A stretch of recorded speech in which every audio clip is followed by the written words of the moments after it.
Thank you, Daryl. Appreciate that. I don't know if it's good to be the first speaker or not. It's that way. My family's big on figure skating, and if you're the first skater out, it's it can be a little tough. The judges are a little tough, so be as nice as you can. I do appreciate being invited. My board chair, Jay Bradshaw, had spotted on the nice promotional pieces you put out, Dave. So Jay says, "Hey, you've been invited to the Western Canada Wheat Growers. They invited you again." I said, "Yeah, I was there last year, and I think I probably said a couple nice things about the riders, and boom, they invited me back." So there we go. Like I said, you mentioned the Eisenhower reference. I think was pretty apropos, because I know myself. I mean, I don't have a background in agriculture. I'm a concrete farmer, and my running joke is that I'm an arts grad whose job it is to explain this industry to other arts grads. And I've got about 15 seconds to make them care. But I have an immense amount of respect for everybody involved in this industry, and that's why we love being here to speak to the grower groups. And we always want to be on side as CropLife with our grower group allies, and so it is a pleasure to be here. There we go. Technology's working. List of our members. So 36. We try to keep up with the mergers. Every once in a while, we comms people send me a new slide and say, please update your slides accordingly. We read the report on business every morning just to make sure we got all this straight. But we're very pleased that we represent pretty much everyone in the space in plant sciences. There are almost no gaps, and not every trade association gets to say that. So we're very fortunate. We always put our 4 goals. It's great. These have stayed very steady over the last number of years, and I think that's helped us kind of move the ball down the field and achieve our goals. Increase awareness, understanding, and acceptance of the benefits, safety, and sustainability of plant sciences innovations. Secure legislation, regulation, and policy that encourage science and industry innovation. That's my remit. It's tiny. It's not too big. Be world leaders in life cycle stewardship, pest control products, and plant biotechnology trades. And forge and lead alliances with stakeholder groups to help achieve the industry's vision and sound public policy. That would be you. So what I want to talk about today is just some of the opportunities we have as modern agriculture, some of the challenges we face. Obviously, we know about those challenges on the policy front, and a little bit about public opinion. We do have some fresh polling that we've done, and we've benchmarked this over the last few years, and there's some reasonably hopeful signs. I was telling some folks at breakfast, it's not all bad out there. There are some positives for us to hang our hat on. I'll start with one. Most folks probably don't know who this fellow is. Some may. Dominic Barton is the global leader of Kinsey Associates. So he's a global financier based in London, England. Flies all over the world. And he was the federal government's $1-a-year man, if you will, recently chairing the Council on Economic Growth. And this is, the thinking was, well, we have to get out of this low growth economy. We have to keep growth at around about 3%. Because if growth isn't at 3%, the numbers don't work budget-wise. And here we were, and then everyone around the globe really was stuck in this low growth curve where economic growth was sitting below 2%. So Dominic Barton was tasked with chairing this group, and here's a fellow who's very much an urbanite like yours truly, and was incredibly excited about the potential of agriculture. Of all the sectors they studied, agriculture was the one that got the most attention, and he felt that agriculture and agri-food was one really untapped area where Canada could be a world leader and drive a ton of growth. And this is a fellow who people in Ottawa listen to. In fact, buried deep in the budget last night, and you did have to go digging, but it was there. Was a reference to some of his work and some of the work the federal government now says they want to do on regulatory reform. So we'll come back to Dominic in a few minutes. Future innovations. I just want to start with a little primer on plant breeding innovations. Now the actual the technology of this, of course, makes an arts grad's head spin. Our former VP of Biotech, Dr. Stephen Yarrow, has an absolutely brilliant Venn diagram he starts dropping over, with circles dropping over of the various breeding techniques and how they intersect. And of course, you get five circles into it, and you're like, oh, make it stop. It's complex, but incredibly exciting, because you now see what's out there. Drought-tolerant, water-efficient crops, disease resistance, insect resistance in more crops, higher value products, the other innovations like disease-resistant bananas, the iron-rich rice, the higher lycopene pineapple. Little quiz, who in the room here has seen Food Evolution yet? Has anybody seen the documentary? Almost no one. Oh my goodness, so a couple. Okay, your homework assignment. You need to go home and either on iTunes or on Google Play, you've got to go see Food Evolution. It will make you feel incredibly good about what you're doing in agriculture, and it'll put a spring in your step for a few weeks, I guarantee it. It was a phenomenal, this documentary came out last year. It was narrated by Neil deGrasse Tyson. Scott Hamilton Kennedy, who's an Academy Award nominated director, put the documentary together. And I mention that because they talk about disease-resistant bananas there, and what's going on in Africa with banana wilt and farmers trying to get hold of new varieties of bananas, but of course the seeds haven't been approved by the government, and it's pretty powerful. When you see you're talking about people doing subsistence agriculture and not having access to the technology they need, boy does it drive it home.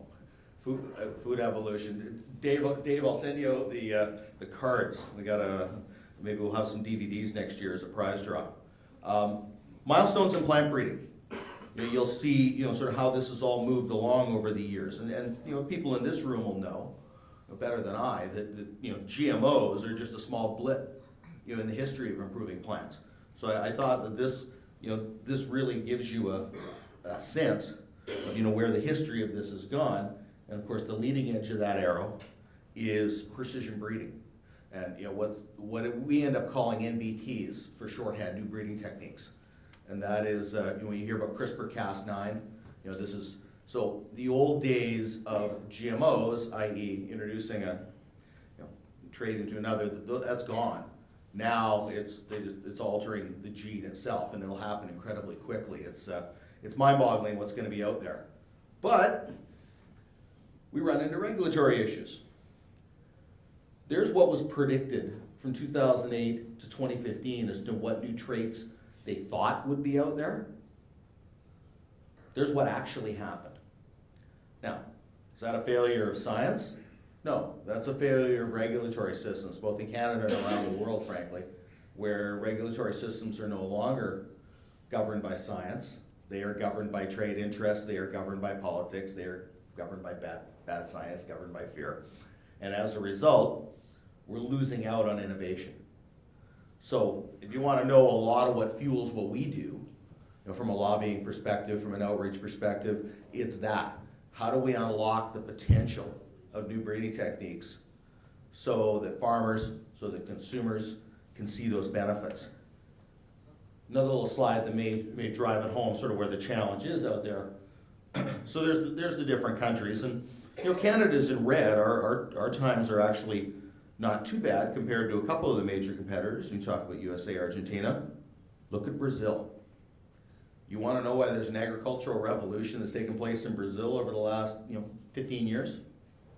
Look at their approval times. They've driven them way down.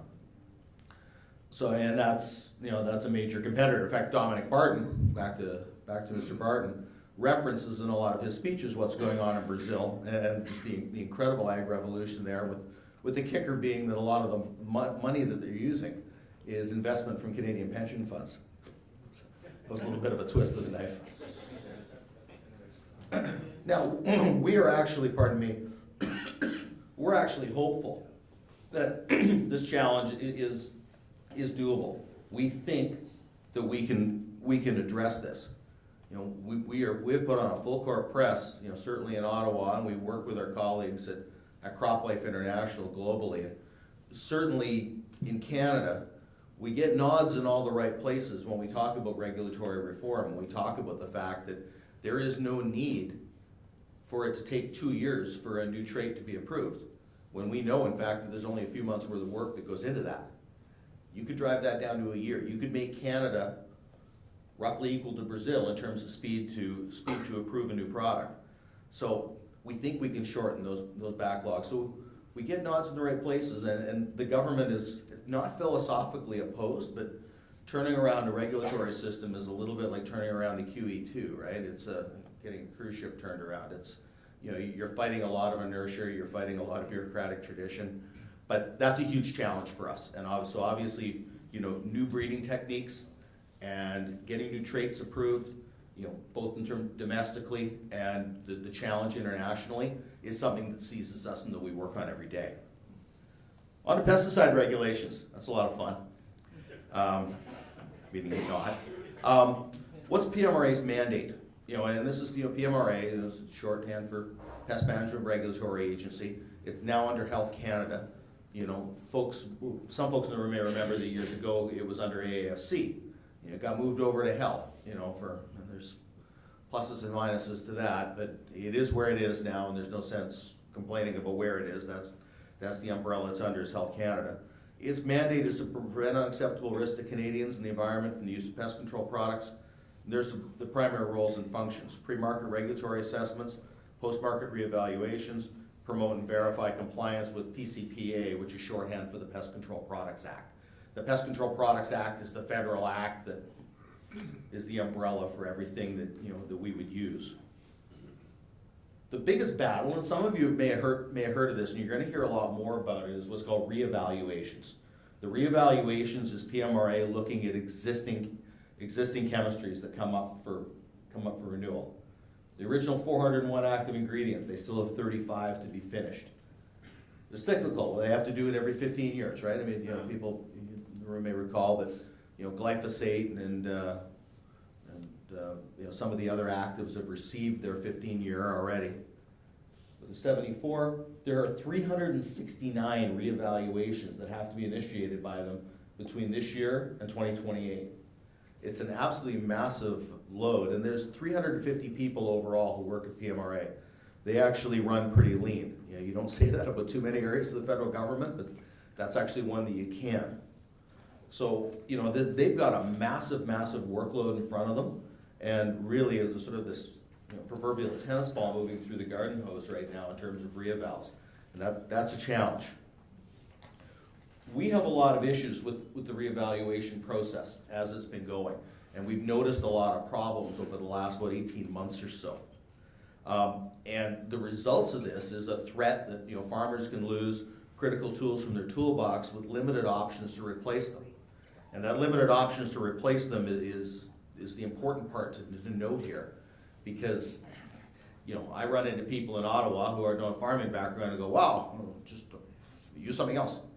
Find something, innovate something else. I mean, I got a new smartphone last week, right? Why can't you people just come up with something new? And it's like, well, actually, the smartphone's not a bad analogy, because really there's been minor changes to the smartphones over the years, but the base technology actually takes a long time to come up with a new innovation. You have to walk them through that it takes 8 to 10 years, costs $150 to $200 million. And, it's a process. What have the problems been? Well, a few opportunities for stakeholder engagement. That's both the registrants and farm groups. No opportunity to refine the risk assessment before the published for consultation. Minimal alignment with global regulations. This is a huge problem. They should be lining up with US EPA, for instance. They used to do a lot more of that than they do now. And here's the kicker. This hasn't been a problem with new products. So why is it a problem with reevals? So it's a massive threat, and you'll see some of the threat here, and you'll recognize, folks here will recognize what some of these, and I won't run through all of them, but you've seen, like Matador, for instance. That name will ring a bell for people. What's the status? There's a final decision coming in March 2019, cancel most uses. Imidacloprid, that's the one that really triggered all of this, and in late November 2016, with about 90 minutes notice, we and the registrants were told that a interim decision was coming out, and that they were proposing to, cancel all uses of imidacloprid within 3 to 5 years. And they did so, in our view, on some incomplete and really, really poor data. That's a huge problem, and that's a problem for Canadian agriculture, and it doesn't square with the rest of what the government's trying to say about growth of agriculture. So what are we asking of PMRA? Increase opportunities for consultation, pursue opportunities for collaboration with US EPA. We cannot be in a situation where farmers on the Canadian side of the border don't have tools that the US competitors have. That would be absolutely devastating. So much for we love local food, right? Can't produce local food if farmers don't have tools in their toolbox. Open discussion about the science, preferably earlier in the process. One of the myths that we have to bust regularly is that, oh, well, you don't want good science, you just want to ramp the decision. No, no, no. We want to have the discussion on good science because we feel that when we do that, we're going to come out on the right side of that, most of the time. So what are we asking of you? Well, we're hoping that everybody here is ready to get involved in that because you're going to hear more about this. We're developing a strategy to get growers engaged. Our members are working on the issue. You'll hear them asking their customers about this, to get that level of engagement. Talk to influencers like your MP so that more people are aware of the challenge. And some people will sit there and say, well, geez, my MP's a conservative MP. What can he or she do? Well, they can do a lot. Opposition MPs can do a lot. And they may not be aware of this issue. They're talking about an awful lot of things in Ottawa, and this hasn't been one of them to a fair degree. So, no, you got to remember, somebody who's got a seat in the House of Commons, they have the ability to be better influencers than people think. So, what we're trying to do on this one is tie the government's broader economic growth and agriculture agenda to what's going on in the regulatory space, because the regulatory space right now is a bit of a silo, and health. We're not the only ones who've dealt with this. In the misery loves company category, the people in the food manufacturing sector had a problem with this. Some of you may have heard of the food labeling issue, where they wanted to put red stop signs on, this is the high fat content, high salt content, et cetera, and the food labeling fight. So, people on that end of the value chain have had their own issues too. So it's we're not the only ones struggling, but we're trying to get the regulators and the regulators' political masters to understand that they have an economic function as well. They have an innovation function as well. Yes, health and safety are the primary goals, no question. But they have an innovation function, they have an economic function, they have a trade function, and they need to understand and embrace that. So that's the challenge in a nutshell on re-eval. Not a lot of fun. It's a slog of an issue. It won't be fixed next week or next month, but we're going to keep chipping away at it. Now on to some positives, because as I was telling some folks at breakfast, it's never as bad as you think it is, right? Like there's always some good, and sometimes if you're out there, especially in the social media space, you're thinking, oh, everybody hates modern agriculture, everybody, things are all really lousy. Well, we go out and do polling every few years because you really have to do some fresh polling every once in a while to get a sense so you're not guessing. That's one of those word clouds. I don't know if anybody has ever seen one of those. They come out of focus groups, pardon me, where you've got a group of people, sitting at a table behind one-way glass, there's a moderator asking them all questions.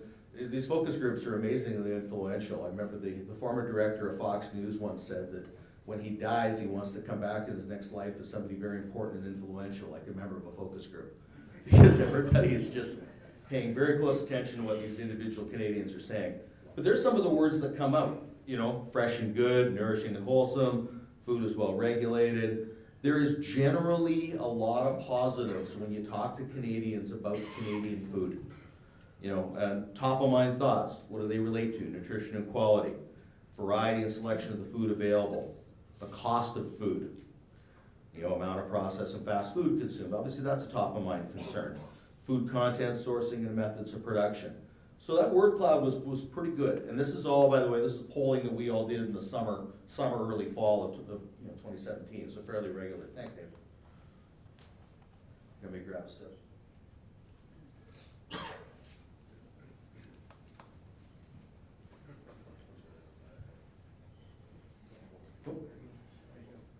There we go. Confidence in regulations for the safety of. Now you'll see we did 2010 polling, 2013, and 2017. The confidence level, well, it went from 39%, on pest control products, and we tested the word pest control products and pesticides, because obviously those are different words, right? I mean, we may prefer pest control products, but I guarantee our opponents don't use that phrase, right? They're going to use the phrase pesticides. So we were plus 15 on that. That's pretty good. That's really good, in fact. Yeah, plus 3 on the other. Very confident. So you can see sort of where we went on that. Things have gotten better. Not radically better on pesticides, on how people feel about the regulatory system, but a little bit better. And you can look at that one of two ways. One way to look at that is, geez, we're still not doing all that great.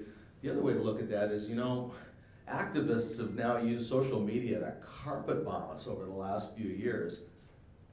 We're still doing pretty well. It gets way better on plant biotech. And here's the good news story. You want a little spring in your step and you want a really good news story. Here it is. The confidence level on plant biotech, went up from 40. Look at that jump. It took a bit of a dip in 2013. We're up to 58. It's a plus 22. You can see all the pluses there. The not very confident, way down. And this generally matched what we were sensing. And what we were sensing was that the battle over plant biotech, GMOs, and by the way, we don't fight people on the GMO phrase. Want to use it? Sure, we'll use it.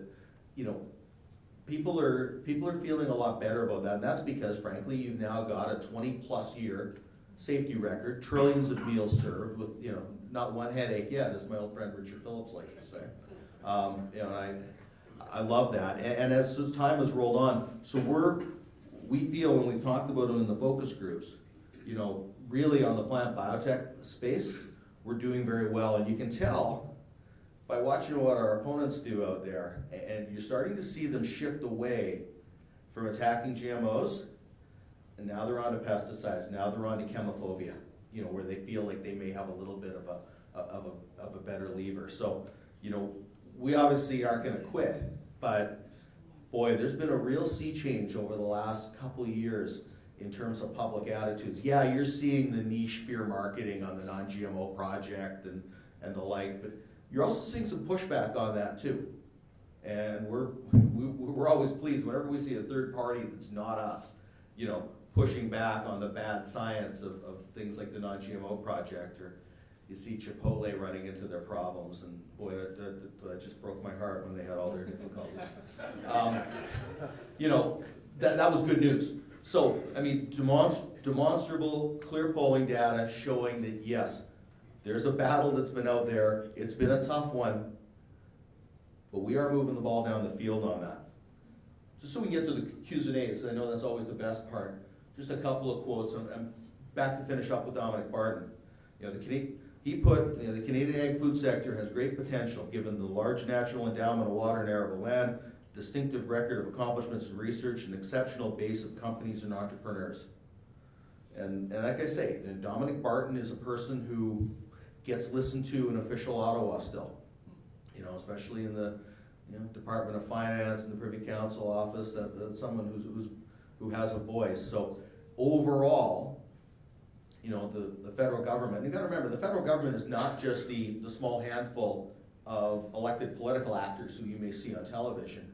That also includes all the senior bureaucrats, all the deputy ministers, all the trade negotiators, and guess what? Those are the same people that have been there for the last number of years. And so there's a great deal of positive feeling about ag and ag's future at the higher levels of the federal government. Our challenge now, as I outlined earlier, is to turn that into some tangible action. Just one other one, this is came from Agriculture and Agri-Food Canada. Government of Canada supporting innovation in agriculture to capitalize on growth opportunities and create jobs for Canadians. This was the Budget 2017 quote, and they haven't shied away from this number, and this is why I keep putting it out there. Budget 2017 sets the ambitious goal of growing Canada's agri-food exports to $75 billion annually by 2025. It's currently at $56 billion, thereabouts, which to give you a bit of a measurement. So we're going to hold them to that. It's like, okay, how do you get to $75 billion by 2025? There has to be definite policy actions. Hope is not a strategy, as an old boss of mine was fond of saying. So just last slide, just moving forward. With a growing global middle class and demand for high-value agriculture increasing, it means great opportunities for Canadian agriculture. We're fond of saying, you know, and there's never been a better time for Canadian agriculture than right now, notwithstanding all the challenges that are out there. You know, the broader federal government policy is aligned for agricultural growth. You know, everyone's talking positively about agriculture growth. We need to work together to show government what the barriers are to achieving 75 billion in exports by 2025. And I think this is the big one. You know, our positive messaging is working and slowly moving public opinion. You know, and what we've done, well, you know, what we've tried to do as CropLife, and we've certainly seen it with all, you know, a lot of our friends and allies, is just talk benefits messaging, talk about what we do in a positive way, ignore that 15% on the side who are unreachable, and, you know, ignore the haters, as my kids would like to say, you know, and keep taking our positive message forward. People are listening. There is a market for that. So there's a little bit of, you know, what we've been up to and what public opinion is. Like I say, we're extremely positive. Notwithstanding the challenges, we just go punch in every day and go and try to go fight the good fight. You know, but we can't do it alone, which is why we really try to work with our grower groups, work with our Grow Canada partners to try to advance that positive message. And like I say, I think we're chewing along. I think we're making a little progress. I put all my contact information up there. I'll leave it up there for a bit. Always happy to hear from folks. You know, any way you want to contact us. Talk about what we can do together, what we can do better, what we can do different, and happy to hear from everybody. And how we doing on time, Mr. Chair? It's 9:34, and I got lots of time to be able to take questions from anybody. Again, always a pleasure to be here. Thank you for having me.